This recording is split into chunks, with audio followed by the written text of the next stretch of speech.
Manchester City will be top at Christmas after winning 8 straight games, but I don't think any team will take control of this Premier League title race for a long time yet. At the moment, it is City's turn to make everyone say wow at the way they are playing. Some of their football is amazing and they are strolling through many of their matches. They currently look the team to stop, but I have thought the same about Liverpool and Chelsea at different times this season, and I am sure we will soon be talking again how strong those two look. What I am expecting over the next 20 games is exactly the same as what we have seen so far. I am convinced things will keep on changing, with the leading trio continuing to flip-flop their positions at the top. Last year, it was City who put together a stunning run in the second half of the campaign, winning 15 league games in a row from the 19th of December to the 2nd of March. Pep Guardiola's side were 8th at Christmas 2020, 8 points behind leaders Liverpool, and finished up 12 points clear of the pack. This time the circumstances are different, and it is not just a case of wondering who will hit form in the new year. COVID-19 is the big unknown.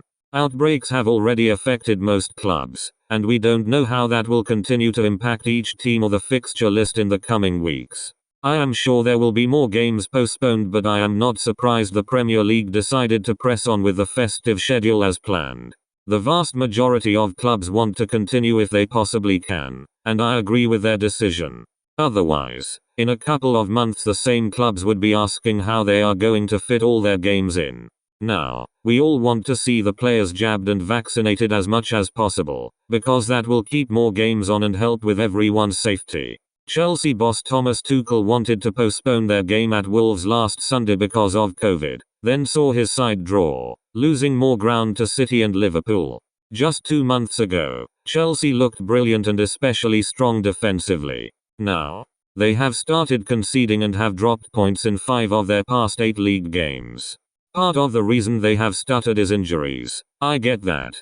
They have been without N'Golo Kante, who returned at the weekend, and Mateo Kovacic and Romelu Lukaku have also had issues.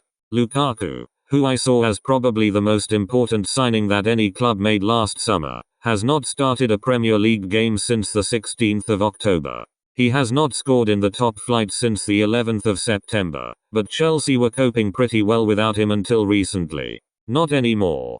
Clearly, to get back on track they need Lukaku to start firing again, and quickly, or for someone else to provide the spark they need. They looked flat against Wolves at the weekend, and although they are still right in the mix for the title, they cannot afford to fall much further behind.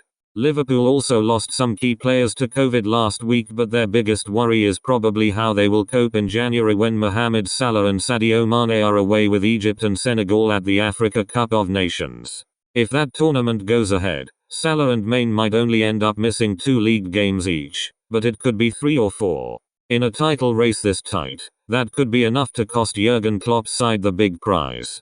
We are talking about 2 of his star players, who can and will change games by scoring goals, being away for up to a month. Salah, in particular, is capable of magic at any moment. For me, he is the best in the world right now, not just the best goalscorer, but the best player full stop. So of course his absence is going to be a loss to Liverpool and a boost to their rivals, although Klopp still has plenty of firepower to call on in Diogo Jota, Robert Firmino, Divock Origi and Takumi Minamino. You could argue that, like Chelsea, Liverpool have not been at their usual level in recent weeks anyway, but they have still been winning most of the time. I know they dropped points against Spurs at the weekend, but they saw some very strange, and incorrect, refereeing decisions go against them. Those decisions didn't quite ruin the game, but they had a big say in the outcome. Overall, I don't have any concerns about Liverpool, and I'd actually say it is a positive that they have kept their momentum despite having to work harder than City for the points in recent weeks. We know they will improve, and they are not going away. City have found their rhythm without De Bruyne. Manchester City are the ones setting the standard at the moment, though, and they have found their rhythm. That's despite them not having Kevin De Bruyne fit and firing to pull the strings for them in the way he usually would. De Bruyne was absolutely magnificent in City's 7-0 win over Leeds last week, but he still hasn't managed a Premier League assist this season, which is obviously very unlike him. For various reasons, we haven't seen the best of Jack Grealish either since his £100 million move from Aston Villa.